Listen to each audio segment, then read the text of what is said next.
안녕하세요. 지혜의 숲을 거니는 시간입니다.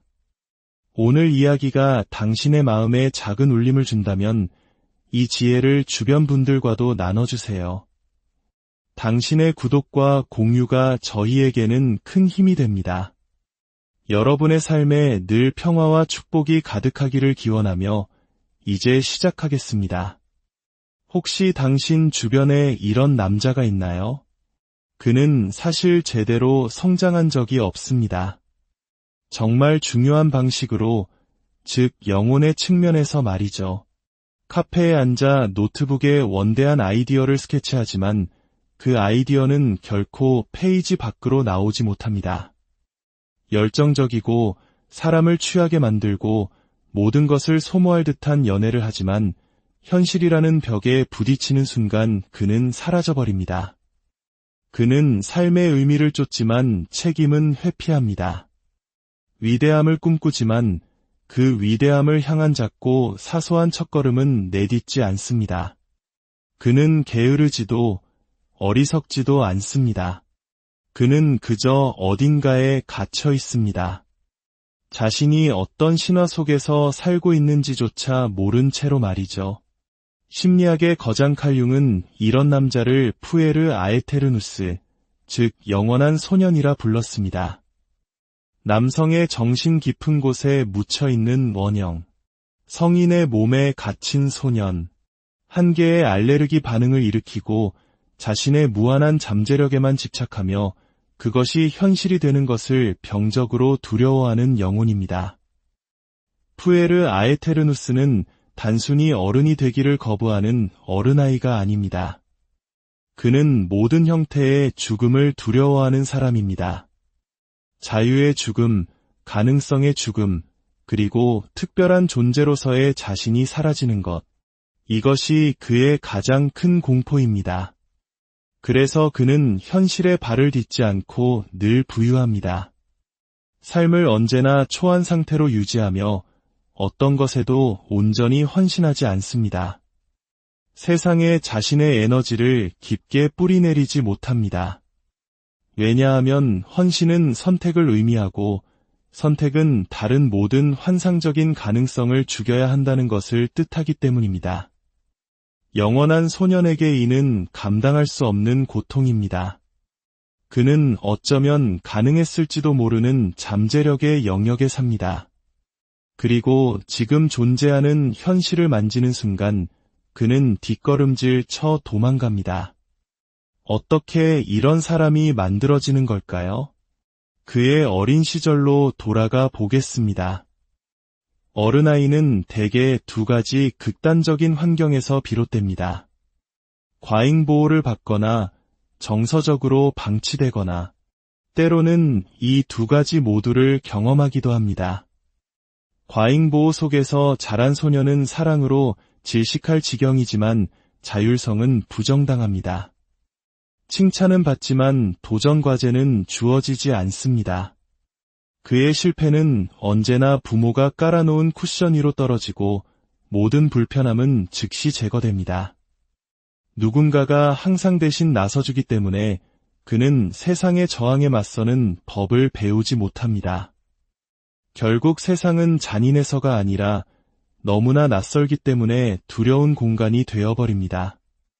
이는 마치 온실 속 화초와 같습니다. 온실 밖의 비바람을 견딜 힘이 없는 것이죠. 반대의 경우도 있습니다. 정서적으로 방치된 소년입니다. 그는 자신이 특별하다는 말을 듣지 못합니다. 사실 아무런 말도 듣지 못합니다. 부모님이 일에 바빠 감정적으로 부재했을 수도 있고 가정에 트라우마가 있었을 수도 있습니다.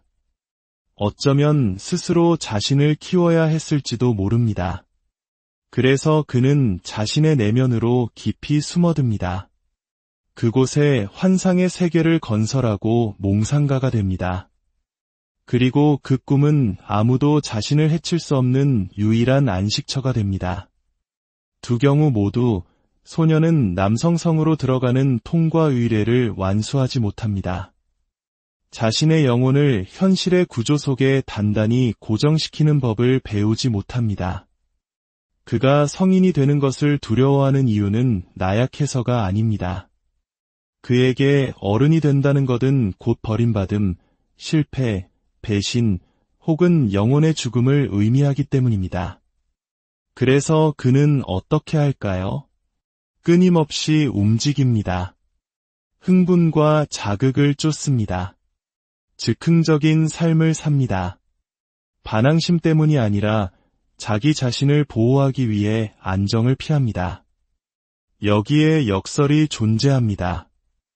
영원한 소녀는 종종 매력적이고 사람을 끄는 힘이 있으며 영감을 주는 사람처럼 보입니다. 그는 열정적이고 낭만적이며 감정 표현에 솔직합니다.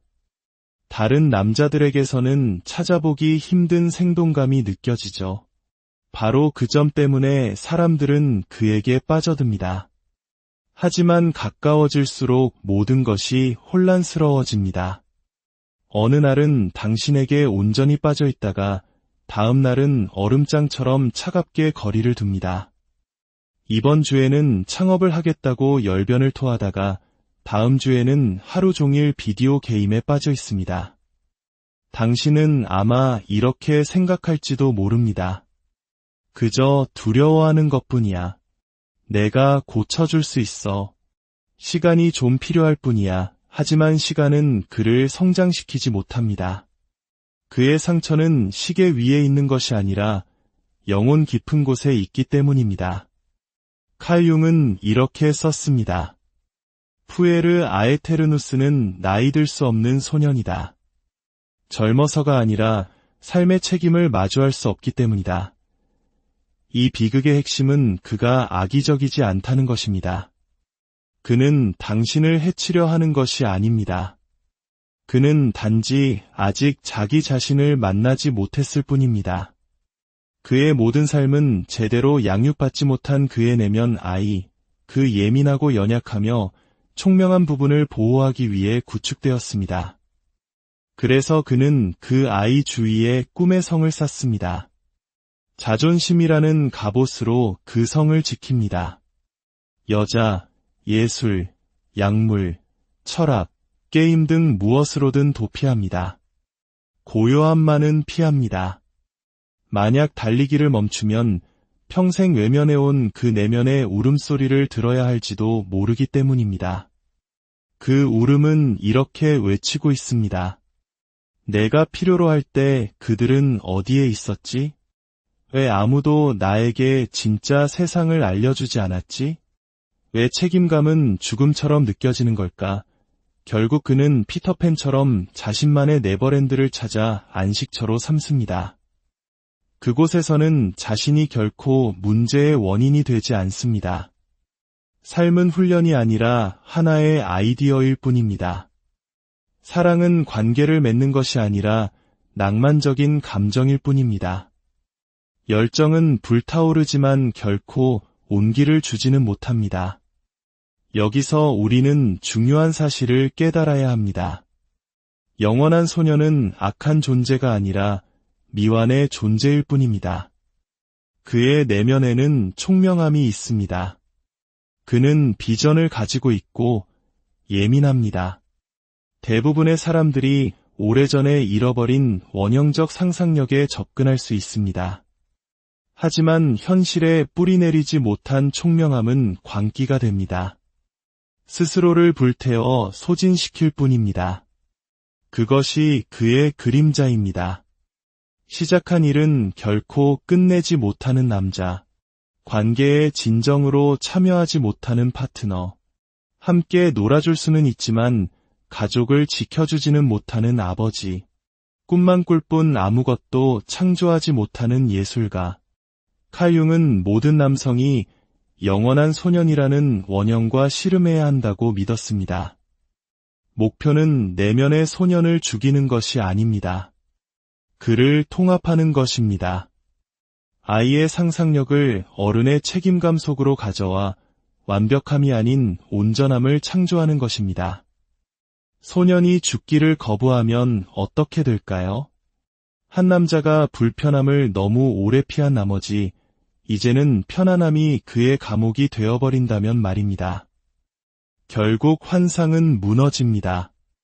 직장을 잃거나 연인과 헤어지거나 어느 날 아침 눈을 떴을 때 미완의 꿈들과 깨진 약속들만이 자신을 둘러싸고 있음을 깨닫게 됩니다.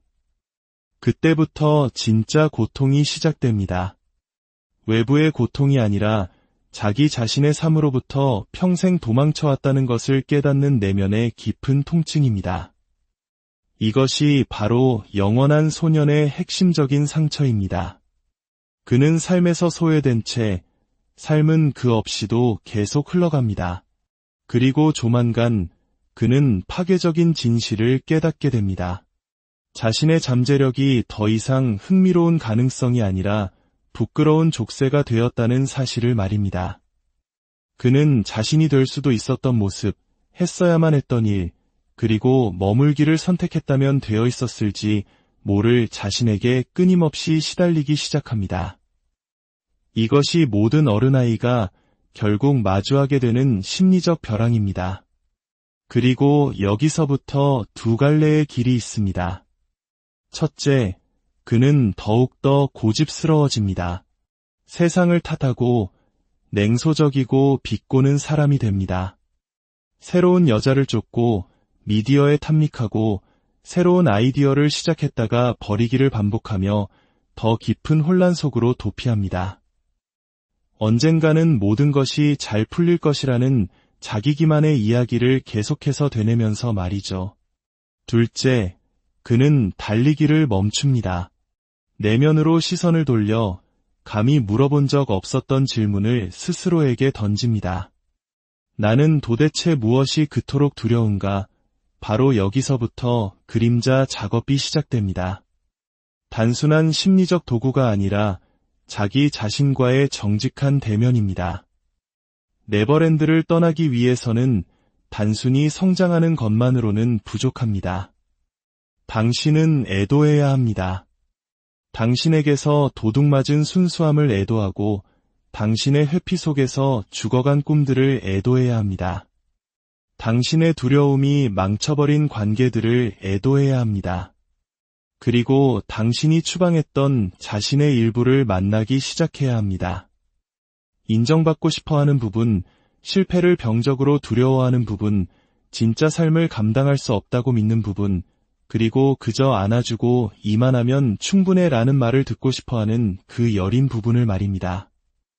칼 융은 치유의 목표가 완벽이 아니라 통합이라고 믿었습니다. 그는 이렇게 말했습니다.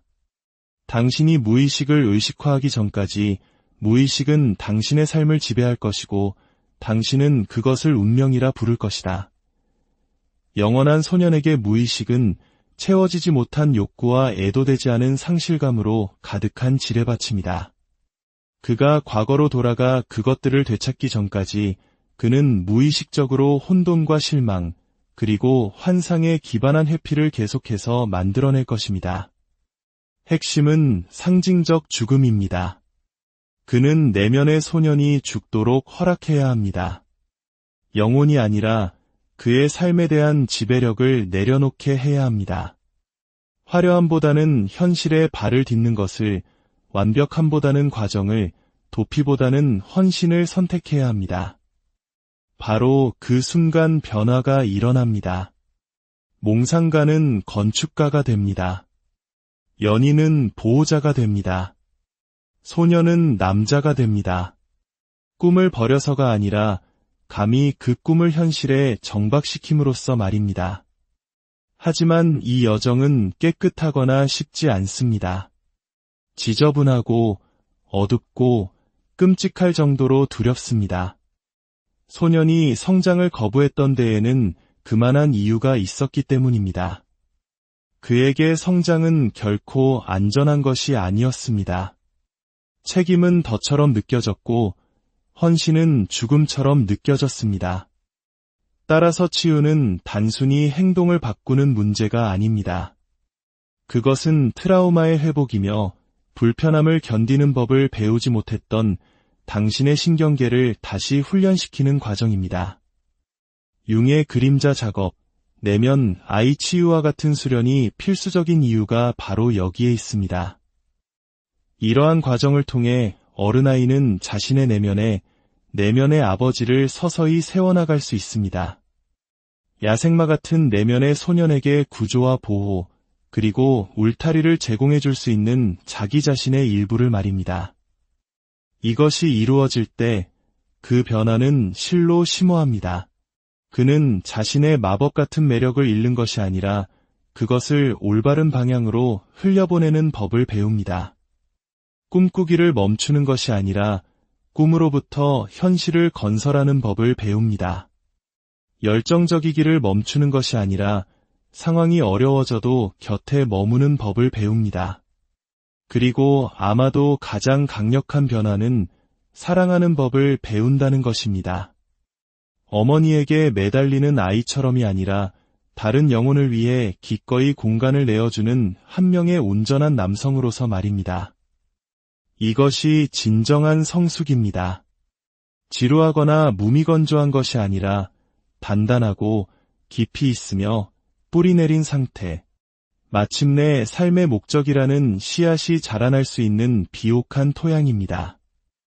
자신 안에서 영원한 소년의 모습을 발견한 분들에게 이 이야기가 하나의 초대장이 되기를 바랍니다. 꿈을 버릴 필요도 다른 누군가가 될 필요도 없습니다. 단지 당신 자신으로부터 도망치는 것을 멈추기만 하면 됩니다. 그렇습니다. 세상은 고통스럽고 어른의 삶은 힘듭니다. 하지만 회피는 더 힘듭니다. 그것은 당신의 영혼을 서서히 갉아먹기 때문입니다. 아직 늦지 않았습니다. 당신의 고통에도 불구하고가 아니라 바로 그 고통 때문에 당신은 당신이 되어야 할 본연의 모습이 될 수 있습니다. 그리고 어른아이를 사랑하는 분들이 있다면 이 점을 이해해 주십시오. 그는 당신을 상처 주려는 것이 아닙니다. 그는 자신이 말로 표현할 수 없는 어떤 것으로부터 살아남기 위해 발버둥 치고 있는 것입니다. 당신은 그를 구할 수도 성장시킬 수도 없습니다.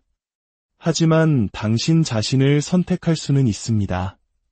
때로는 가장 사랑하는 방법은 그가 홀로 거울을 마주할 수 있도록 조용히 떠나주는 것일지도 모릅니다. 칼 융은 모든 원형은 반드시 마주하고 통합하고 초월해야 한다고 믿었습니다.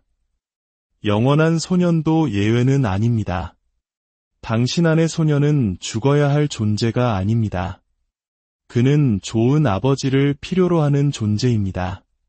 그리고 그 내면의 아버지를 만났을 때 소년은 사라지지 않습니다. 그는 창조적인 불꽃, 사랑, 자유, 그리고 영혼의 원천이 됩니다. 더 이상 환상으로서가 아니라 진실에 뿌리 내린 현실로서 말입니다.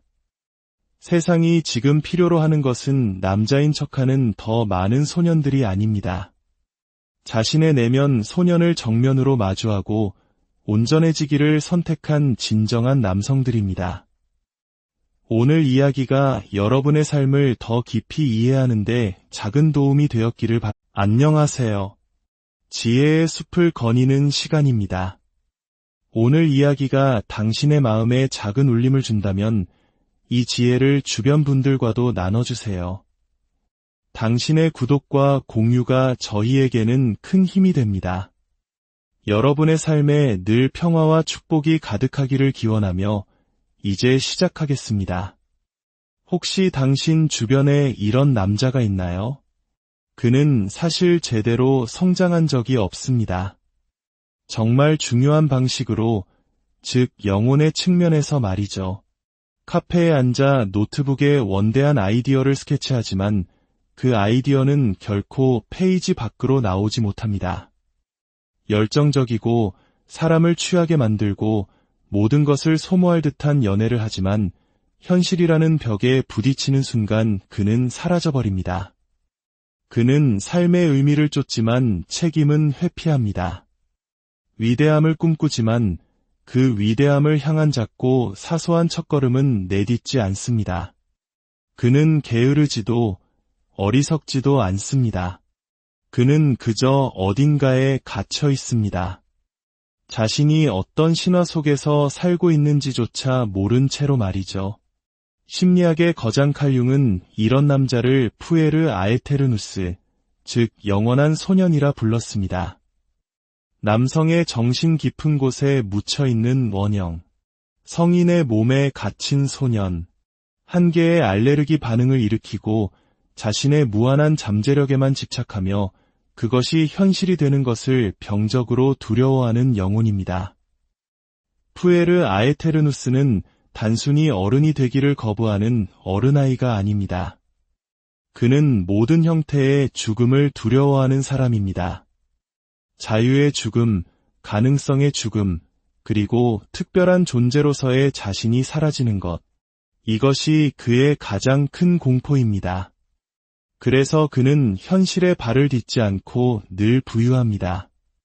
삶을 언제나 초안 상태로 유지하며 어떤 것에도 온전히 헌신하지 않습니다. 세상에 자신의 에너지를 깊게 뿌리내리지 못합니다.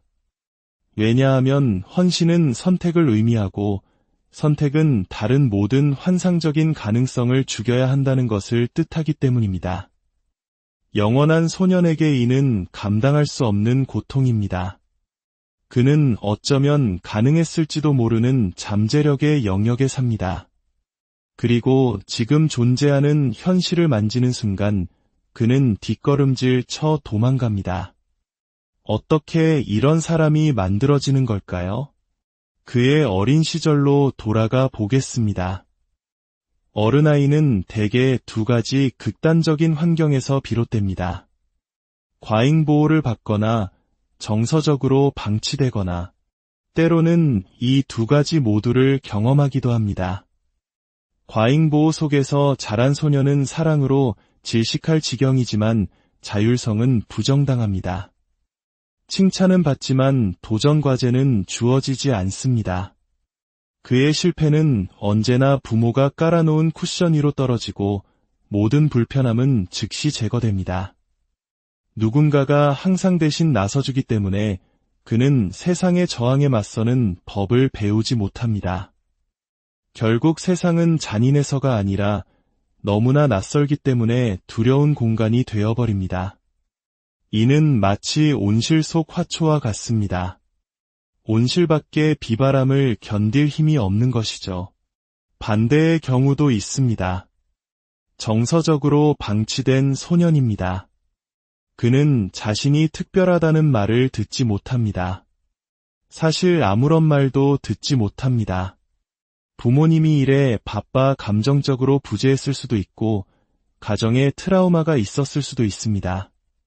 어쩌면 스스로 자신을 키워야 했을지도 모릅니다. 그래서 그는 자신의 내면으로 깊이 숨어듭니다. 그곳에 환상의 세계를 건설하고 몽상가가 됩니다. 그리고 그 꿈은 아무도 자신을 해칠 수 없는 유일한 안식처가 됩니다.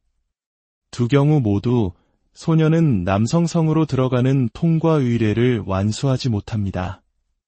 자신의 영혼을 현실의 구조 속에 단단히 고정시키는 법을 배우지 못합니다. 그가 성인이 되는 것을 두려워하는 이유는 나약해서가 아닙니다. 그에게 어른이 된다는 것은 곧 버림받음, 실패, 배신, 혹은 영혼의 죽음을 의미하기 때문입니다. 그래서 그는 어떻게 할까요? 끊임없이 움직입니다. 흥분과 자극을 쫓습니다. 즉흥적인 삶을 삽니다. 반항심 때문이 아니라 자기 자신을 보호하기 위해 안정을 피합니다. 여기에 역설이 존재합니다. 영원한 소년은 종종 매력적이고 사람을 끄는 힘이 있으며 영감을 주는 사람처럼 보입니다. 그는 열정적이고 낭만적이며 감정 표현에 솔직합니다. 다른 남자들에게서는 찾아보기 힘든 생동감이 느껴지죠. 바로 그 점 때문에 사람들은 그에게 빠져듭니다. 하지만 가까워질수록 모든 것이 혼란스러워집니다. 어느 날은 당신에게 온전히 빠져 있다가 다음 날은 얼음장처럼 차갑게 거리를 둡니다. 이번 주에는 창업을 하겠다고 열변을 토하다가 다음 주에는 하루 종일 비디오 게임에 빠져 있습니다. 당신은 아마 이렇게 생각할지도 모릅니다. 그저 두려워하는 것뿐이야. 내가 고쳐줄 수 있어. 시간이 좀 필요할 뿐이야. 하지만 시간은 그를 성장시키지 못합니다. 그의 상처는 시계 위에 있는 것이 아니라 영혼 깊은 곳에 있기 때문입니다. 칼 융은 이렇게 썼습니다. 푸에르 아에테르누스는 나이 들 수 없는 소년이다. 젊어서가 아니라 삶의 책임을 마주할 수 없기 때문이다. 이 비극의 핵심은 그가 악의적이지 않다는 것입니다. 그는 당신을 해치려 하는 것이 아닙니다. 그는 단지 아직 자기 자신을 만나지 못했을 뿐입니다. 그의 모든 삶은 제대로 양육받지 못한 그의 내면 아이, 그 예민하고 연약하며 총명한 부분을 보호하기 위해 구축되었습니다. 그래서 그는 그 아이 주위에 꿈의 성을 쌓습니다. 자존심이라는 갑옷으로 그 성을 지킵니다. 여자, 예술, 약물, 철학, 게임 등 무엇으로든 도피합니다. 고요함만은 피합니다. 만약 달리기를 멈추면 평생 외면해온 그 내면의 울음소리를 들어야 할지도 모르기 때문입니다. 그 울음은 이렇게 외치고 있습니다. 내가 필요로 할 때 그들은 어디에 있었지? 왜 아무도 나에게 진짜 세상을 알려주지 않았지? 왜 책임감은 죽음처럼 느껴지는 걸까? 결국 그는 피터팬처럼 자신만의 네버랜드를 찾아 안식처로 삼습니다.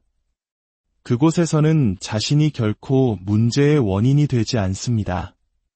삶은 훈련이 아니라 하나의 아이디어일 뿐입니다. 사랑은 관계를 맺는 것이 아니라 낭만적인 감정일 뿐입니다. 열정은 불타오르지만 결코 온기를 주지는 못합니다. 여기서 우리는 중요한 사실을 깨달아야 합니다. 영원한 소녀는 악한 존재가 아니라 미완의 존재일 뿐입니다. 그의 내면에는 총명함이 있습니다. 그는 비전을 가지고 있고 예민합니다. 대부분의 사람들이 오래전에 잃어버린 원형적 상상력에 접근할 수 있습니다. 하지만 현실에 뿌리내리지 못한 총명함은 광기가 됩니다. 스스로를 불태워 소진시킬 뿐입니다. 그것이 그의 그림자입니다. 시작한 일은 결코 끝내지 못하는 남자, 관계에 진정으로 참여하지 못하는 파트너, 함께 놀아줄 수는 있지만 가족을 지켜주지는 못하는 아버지, 꿈만 꿀 뿐 아무것도 창조하지 못하는 예술가.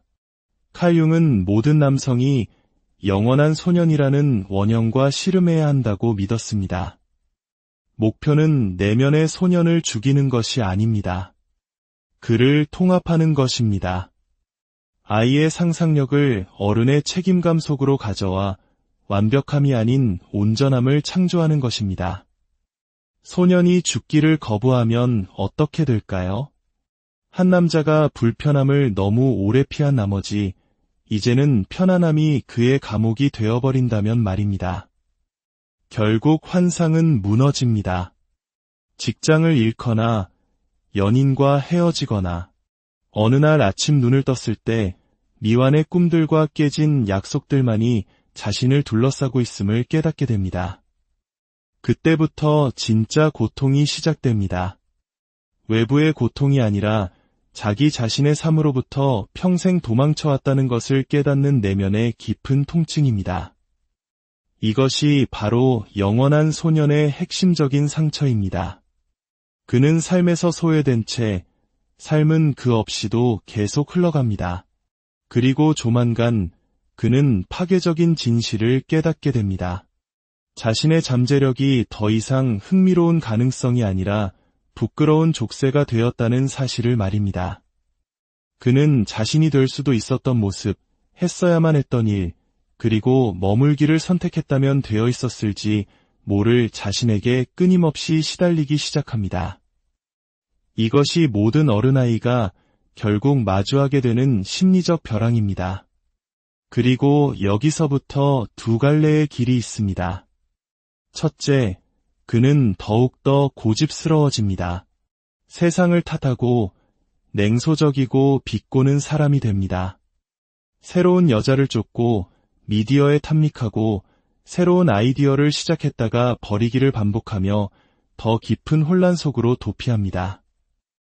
언젠가는 모든 것이 잘 풀릴 것이라는 자기 기만의 이야기를 계속해서 되뇌면서 말이죠. 둘째, 그는 달리기를 멈춥니다. 내면으로 시선을 돌려 감히 물어본 적 없었던 질문을 스스로에게 던집니다. 나는 도대체 무엇이 그토록 두려운가? 바로 여기서부터 그림자 작업이 시작됩니다. 단순한 심리적 도구가 아니라 자기 자신과의 정직한 대면입니다. 네버랜드를 떠나기 위해서는 단순히 성장하는 것만으로는 부족합니다. 당신은 애도해야 합니다. 당신에게서 도둑맞은 순수함을 애도하고 당신의 회피 속에서 죽어간 꿈들을 애도해야 합니다. 당신의 두려움이 망쳐버린 관계들을 애도해야 합니다. 그리고 당신이 추방했던 자신의 일부를 만나기 시작해야 합니다. 인정받고 싶어하는 부분, 실패를 병적으로 두려워하는 부분, 진짜 삶을 감당할 수 없다고 믿는 부분, 그리고 그저 안아주고 이만하면 충분해라는 말을 듣고 싶어하는 그 여린 부분을 말입니다. 칼 융은 치유의 목표가 완벽이 아니라 통합이라고 믿었습니다. 그는 이렇게 말했습니다.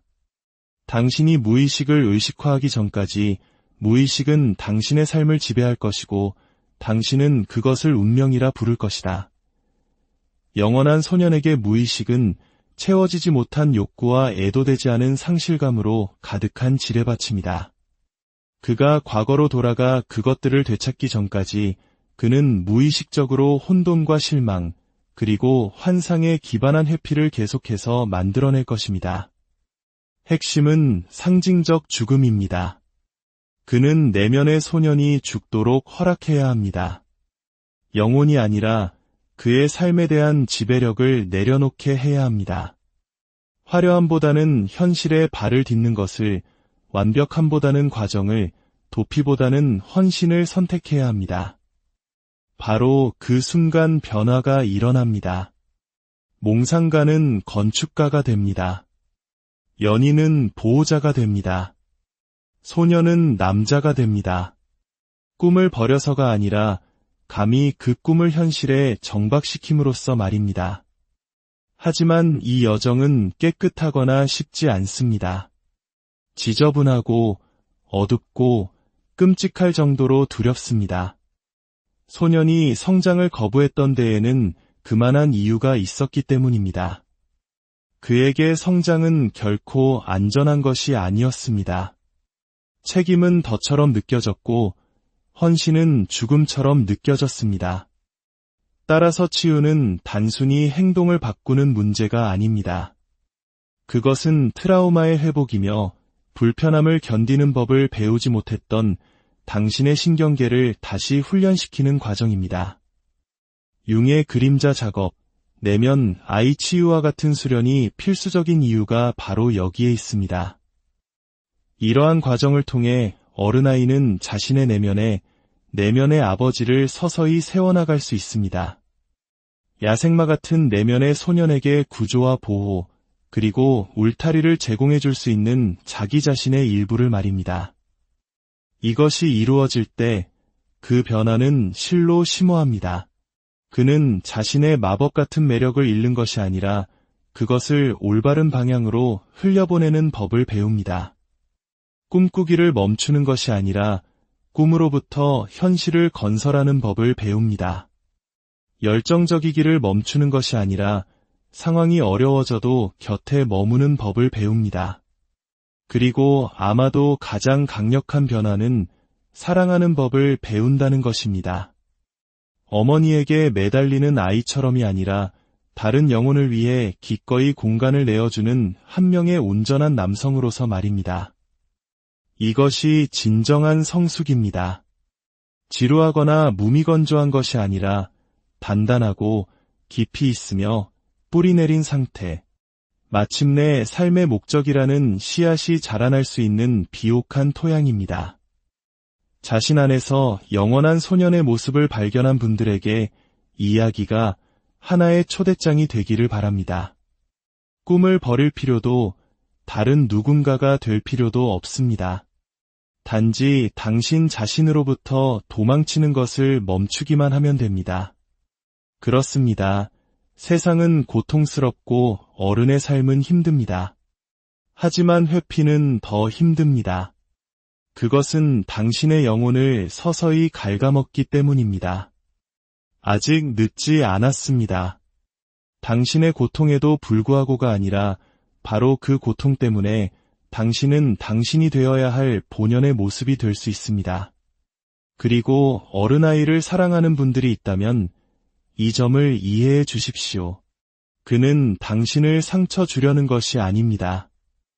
그는 자신이 말로 표현할 수 없는 어떤 것으로부터 살아남기 위해 발버둥 치고 있는 것입니다. 당신은 그를 구할 수도 성장시킬 수도 없습니다. 하지만 당신 자신을 선택할 수는 있습니다. 때로는 가장 사랑하는 방법은 그가 홀로 거울을 마주할 수 있도록 조용히 떠나주는 것일지도 모릅니다. 칼 융은 모든 원형은 반드시 마주하고 통합하고 초월해야 한다고 믿었습니다. 영원한 소년도 예외는 아닙니다. 당신 안의 소년은 죽어야 할 존재가 아닙니다. 그는 좋은 아버지를 필요로 하는 존재입니다. 그리고 그 내면의 아버지를 만났을 때 소년은 사라지지 않습니다. 그는 창조적인 불꽃, 사랑, 자유, 그리고 영혼의 원천이 됩니다. 더 이상 환상으로서가 아니라 진실에 뿌리내린 현실로서 말입니다. 세상이 지금 필요로 하는 것은 남자인 척하는 더 많은 소년들이 아닙니다. 자신의 내면 소년을 정면으로 마주하고 온전해지기를 선택한 진정한 남성들입니다. 오늘 이야기가 여러분의 삶을 더 깊이 이해하는데 작은 도움이 되었기를 바랍니다. 안녕하세요. 지혜의 숲을 거니는 시간입니다. 오늘 이야기가 당신의 마음에 작은 울림을 준다면 이 지혜를 주변 분들과도 나눠주세요. 당신의 구독과 공유가 저희에게는 큰 힘이 됩니다. 여러분의 삶에 늘 평화와 축복이 가득하기를 기원하며 이제 시작하겠습니다. 혹시 당신 주변에 이런 남자가 있나요? 그는 사실 제대로 성장한 적이 없습니다. 정말 중요한 방식으로, 즉 영혼의 측면에서 말이죠. 카페에 앉아 노트북에 원대한 아이디어를 스케치하지만 그 아이디어는 결코 페이지 밖으로 나오지 못합니다. 열정적이고 사람을 취하게 만들고 모든 것을 소모할 듯한 연애를 하지만 현실이라는 벽에 부딪히는 순간 그는 사라져버립니다. 그는 삶의 의미를 쫓지만 책임은 회피합니다. 위대함을 꿈꾸지만 그 위대함을 향한 작고 사소한 첫걸음은 내딛지 않습니다. 그는 게으르지도 어리석지도 않습니다. 그는 그저 어딘가에 갇혀 있습니다. 자신이 어떤 신화 속에서 살고 있는지조차 모른 채로 말이죠.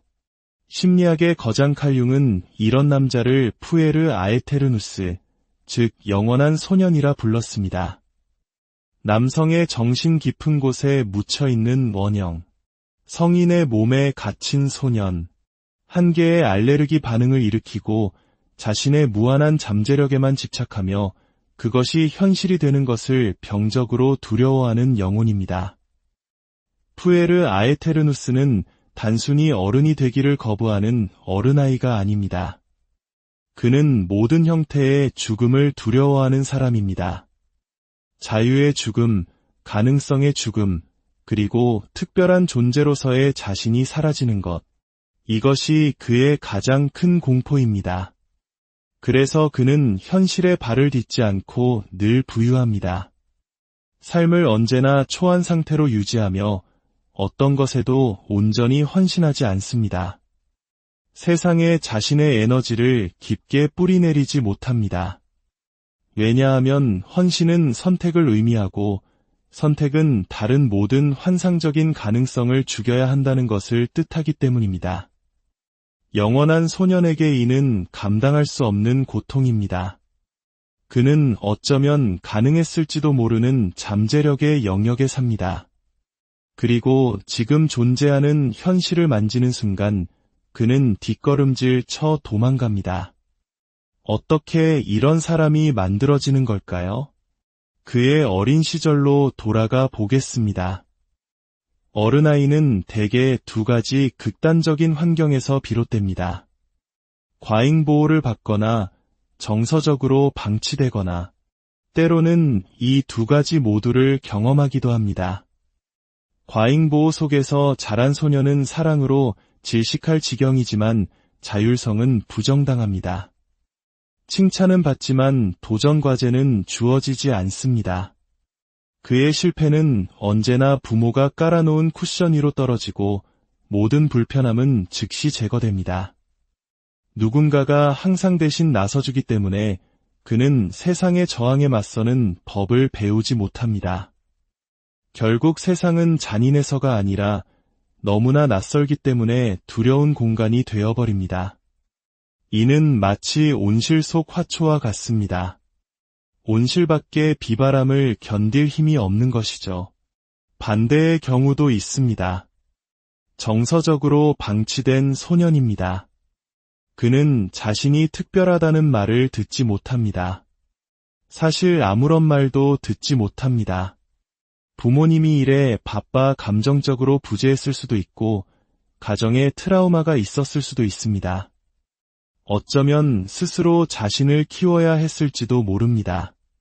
그래서 그는 자신의 내면으로 깊이 숨어듭니다. 그곳에 환상의 세계를 건설하고 몽상가가 됩니다. 그리고 그 꿈은 아무도 자신을 해칠 수 없는 유일한 안식처가 됩니다. 두 경우 모두 소년은 남성성으로 들어가는 통과 의례를 완수하지 못합니다. 자신의 영혼을 현실의 구조 속에 단단히 고정시키는 법을 배우지 못합니다. 그가 성인이 되는 것을 두려워하는 이유는 나약해서가 아닙니다. 그에게 어른이 된다는 것은 곧 버림받음, 실패, 배신, 혹은 영혼의 죽음을 의미하기 때문입니다. 그래서 그는 어떻게 할까요? 끊임없이 움직입니다. 흥분과 자극을 쫓습니다. 즉흥적인 삶을 삽니다. 반항심 때문이 아니라 자기 자신을 보호하기 위해 안정을 피합니다. 여기에 역설이 존재합니다. 영원한 소년은 종종 매력적이고 사람을 끄는 힘이 있으며 영감을 주는 사람처럼 보입니다. 그는 열정적이고 낭만적이며 감정 표현에 솔직합니다. 다른 남자들에게서는 찾아보기 힘든 생동감이 느껴지죠. 바로 그 점 때문에 사람들은 그에게 빠져듭니다. 하지만 가까워질수록 모든 것이 혼란스러워집니다. 어느 날은 당신에게 온전히 빠져 있다가 다음 날은 얼음장처럼 차갑게 거리를 둡니다. 이번 주에는 창업을 하겠다고 열변을 토하다가 다음 주에는 하루 종일 비디오 게임에 빠져 있습니다. 당신은 아마 이렇게 생각할지도 모릅니다. 그저 두려워하는 것뿐이야. 내가 고쳐줄 수 있어. 시간이 좀 필요할 뿐이야. 하지만 시간은 그를 성장시키지 못합니다. 그의 상처는 시계 위에 있는 것이 아니라 영혼 깊은 곳에 있기 때문입니다. 칼 융은 이렇게 썼습니다. 푸에르 아에테르누스는 나이 들 수 없는 소년이다. 젊어서가 아니라 삶의 책임을 마주할 수 없기 때문이다. 이 비극의 핵심은 그가 악의적이지 않다는 것입니다. 그는 당신을 해치려 하는 것이 아닙니다. 그는 단지 아직 자기 자신을 만나지 못했을 뿐입니다. 그의 모든 삶은 제대로 양육받지 못한 그의 내면 아이, 그 예민하고 연약하며 총명한 부분을 보호하기 위해 구축되었습니다. 그래서 그는 그 아이 주위에 꿈의 성을 쌓습니다. 자존심이라는 갑옷으로 그 성을 지킵니다. 여자, 예술, 약물, 철학, 게임 등 무엇으로든 도피합니다. 고요함만은 피합니다. 만약 달리기를 멈추면 평생 외면해온 그 내면의 울음소리를 들어야 할지도 모르기 때문입니다. 그 울음은 이렇게 외치고 있습니다. 내가 필요로 할 때 그들은 어디에 있었지? 왜 아무도 나에게 진짜 세상을 알려주지 않았지? 왜 책임감은 죽음처럼 느껴지는 걸까? 결국 그는 피터팬처럼 자신만의 네버랜드를 찾아 안식처로 삼습니다. 그곳에서는 자신이 결코 문제의 원인이 되지 않습니다. 삶은 훈련이 아니라 하나의 아이디어일 뿐입니다. 사랑은 관계를 맺는 것이 아니라 낭만적인 감정일 뿐입니다. 열정은 불타오르지만 결코 온기를 주지는 못합니다. 여기서 우리는 중요한 사실을 깨달아야 합니다. 영원한 소녀는 악한 존재가 아니라 미완의 존재일 뿐입니다. 그의 내면에는 총명함이 있습니다. 그는 비전을 가지고 있고 예민합니다. 대부분의 사람들이 오래전에 잃어버린 원형적 상상력에 접근할 수 있습니다. 하지만 현실에 뿌리내리지 못한 총명함은 광기가 됩니다. 스스로를 불태워 소진시킬 뿐입니다. 그것이 그의 그림자입니다. 시작한 일은 결코 끝내지 못하는 남자, 관계에 진정으로 참여하지 못하는 파트너, 함께 놀아줄 수는 있지만 가족을 지켜주지는 못하는 아버지, 꿈만 꿀 뿐 아무것도 창조하지 못하는 예술가. 칼 융은 모든 남성이 영원한 소년이라는 원형과 씨름해야 한다고 믿었습니다. 목표는 내면의 소년을 죽이는 것이 아닙니다. 그를 통합하는 것입니다. 아이의 상상력을 어른의 책임감 속으로 가져와 완벽함이 아닌 온전함을 창조하는 것입니다. 소년이 죽기를 거부하면 어떻게 될까요? 한 남자가 불편함을 너무 오래 피한 나머지 이제는 편안함이 그의 감옥이 되어버린다면 말입니다. 결국 환상은 무너집니다. 직장을 잃거나 연인과 헤어지거나 어느 날 아침 눈을 떴을 때 미완의 꿈들과 깨진 약속들만이 자신을 둘러싸고 있음을 깨닫게 됩니다. 그때부터 진짜 고통이 시작됩니다. 외부의 고통이 아니라 자기 자신의 삶으로부터 평생 도망쳐왔다는 것을 깨닫는 내면의 깊은 통증입니다. 이것이 바로 영원한 소년의 핵심적인 상처입니다. 그는 삶에서 소외된 채 삶은 그 없이도 계속 흘러갑니다. 그리고 조만간 그는 파괴적인 진실을 깨닫게 됩니다. 자신의 잠재력이 더 이상 흥미로운 가능성이 아니라 부끄러운 족쇄가 되었다는 사실을 말입니다. 그는 자신이 될 수도 있었던 모습, 했어야만 했던 일, 그리고 머물기를 선택했다면 되어 있었을지 모를 자신에게 끊임없이 시달리기 시작합니다. 이것이 모든 어른아이가 결국 마주하게 되는 심리적 벼랑입니다. 그리고 여기서부터 두 갈래의 길이 있습니다. 첫째, 그는 더욱더 고집스러워집니다. 세상을 탓하고 냉소적이고 비꼬는 사람이 됩니다. 새로운 여자를 쫓고 미디어에 탐닉하고 새로운 아이디어를 시작했다가 버리기를 반복하며 더 깊은 혼란 속으로 도피합니다. 언젠가는 모든 것이 잘 풀릴 것이라는 자기 기만의 이야기를 계속해서 되뇌면서 말이죠. 둘째, 그는 달리기를 멈춥니다. 내면으로 시선을 돌려 감히 물어본 적 없었던 질문을 스스로에게 던집니다. 나는 도대체 무엇이 그토록 두려운가? 바로 여기서부터 그림자 작업이 시작됩니다. 단순한 심리적 도구가 아니라 자기 자신과의 정직한 대면입니다.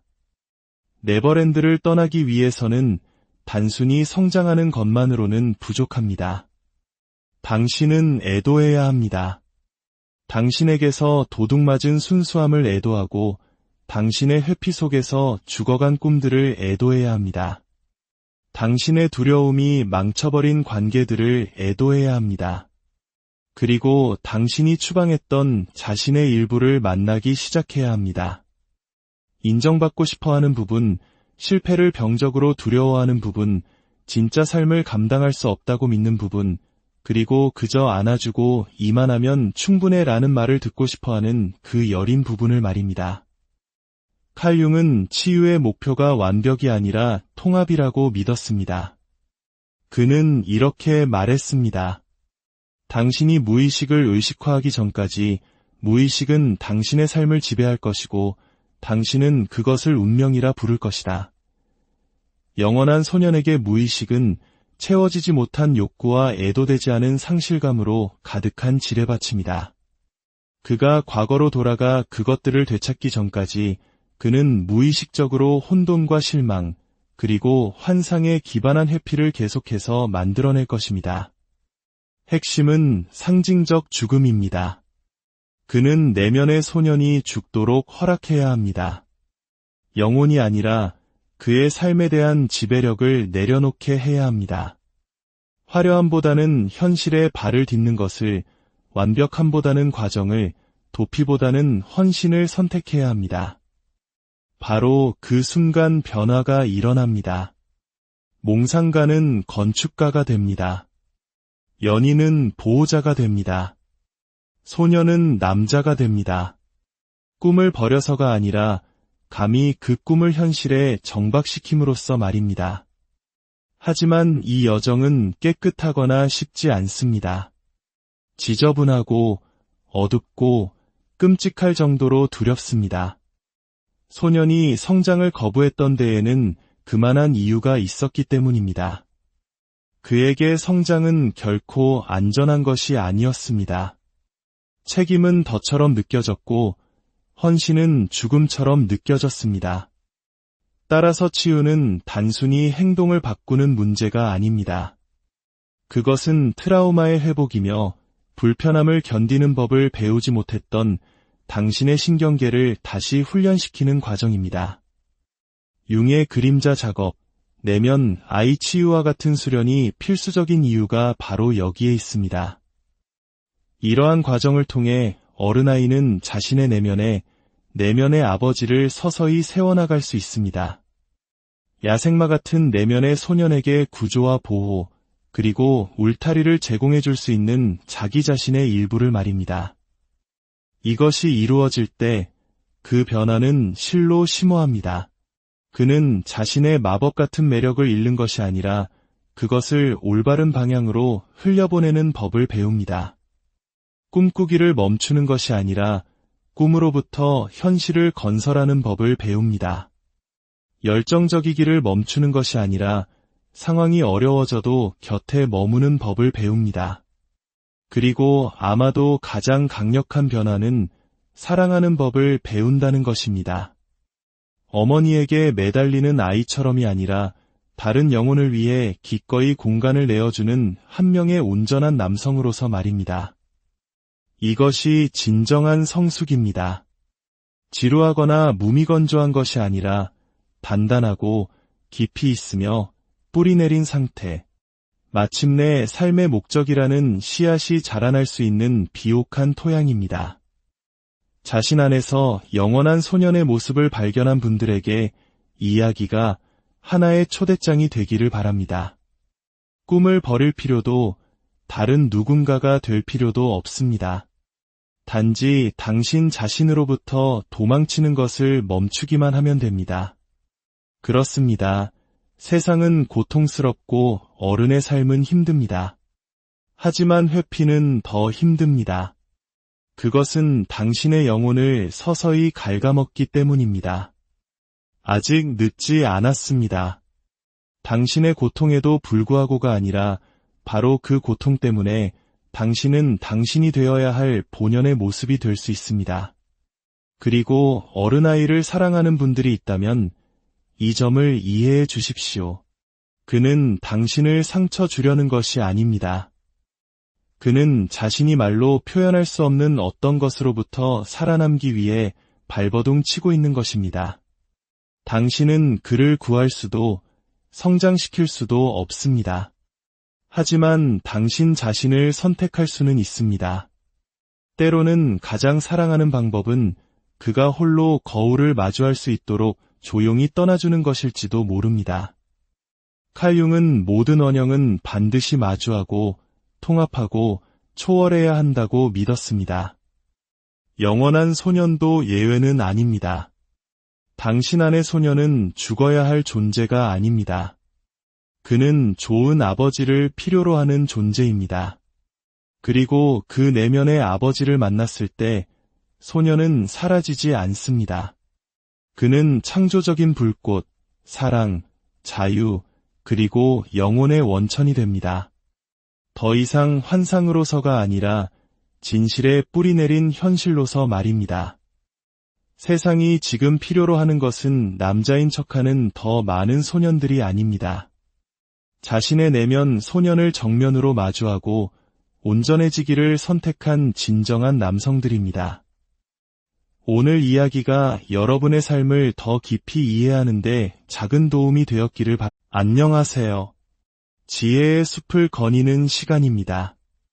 오늘 이야기가 당신의 마음에 작은 울림을 준다면 이 지혜를 주변 분들과도 나눠주세요. 당신의 구독과 공유가 저희에게는 큰 힘이 됩니다. 여러분의 삶에 늘 평화와 축복이 가득하기를 기원하며 이제 시작하겠습니다. 혹시 당신 주변에 이런 남자가 있나요? 그는 사실 제대로 성장한 적이 없습니다. 정말 중요한 방식으로, 즉 영혼의 측면에서 말이죠. 카페에 앉아 노트북에 원대한 아이디어를 스케치하지만 그 아이디어는 결코 페이지 밖으로 나오지 못합니다. 열정적이고 사람을 취하게 만들고 모든 것을 소모할 듯한 연애를 하지만 현실이라는 벽에 부딪히는 순간 그는 사라져버립니다. 그는 삶의 의미를 쫓지만 책임은 회피합니다. 위대함을 꿈꾸지만 그 위대함을 향한 작고 사소한 첫걸음은 내딛지 않습니다. 그는 게으르지도 어리석지도 않습니다. 그는 그저 어딘가에 갇혀 있습니다. 자신이 어떤 신화 속에서 살고 있는지조차 모른 채로 말이죠. 심리학의 거장 칼 융은 이런 남자를 푸에르 아에테르누스, 즉 영원한 소년이라 불렀습니다. 남성의 정신 깊은 곳에 묻혀있는 원형, 성인의 몸에 갇힌 소년, 한 개의 알레르기 반응을 일으키고 자신의 무한한 잠재력에만 집착하며 그것이 현실이 되는 것을 병적으로 두려워하는 영혼입니다. 푸에르 아에테르누스는 단순히 어른이 되기를 거부하는 어른아이가 아닙니다. 그는 모든 형태의 죽음을 두려워하는 사람입니다. 자유의 죽음, 가능성의 죽음, 그리고 특별한 존재로서의 자신이 사라지는 것. 이것이 그의 가장 큰 공포입니다. 그래서 그는 현실에 발을 딛지 않고 늘 부유합니다. 삶을 언제나 초안 상태로 유지하며 어떤 것에도 온전히 헌신하지 않습니다. 세상에 자신의 에너지를 깊게 뿌리내리지 못합니다. 왜냐하면 헌신은 선택을 의미하고 선택은 다른 모든 환상적인 가능성을 죽여야 한다는 것을 뜻하기 때문입니다. 영원한 소년에게 이는 감당할 수 없는 고통입니다. 그는 어쩌면 가능했을지도 모르는 잠재력의 영역에 삽니다. 그리고 지금 존재하는 현실을 만지는 순간 그는 뒷걸음질 쳐 도망갑니다. 어떻게 이런 사람이 만들어지는 걸까요? 그의 어린 시절로 돌아가 보겠습니다. 어른아이는 대개 두 가지 극단적인 환경에서 비롯됩니다. 과잉보호를 받거나 정서적으로 방치되거나 때로는 이 두 가지 모두를 경험하기도 합니다. 과잉보호 속에서 자란 소년은 사랑으로 질식할 지경이지만 자율성은 부정당합니다. 칭찬은 받지만 도전 과제는 주어지지 않습니다. 그의 실패는 언제나 부모가 깔아놓은 쿠션 위로 떨어지고 모든 불편함은 즉시 제거됩니다. 누군가가 항상 대신 나서주기 때문에 그는 세상의 저항에 맞서는 법을 배우지 못합니다. 결국 세상은 잔인해서가 아니라 너무나 낯설기 때문에 두려운 공간이 되어버립니다. 이는 마치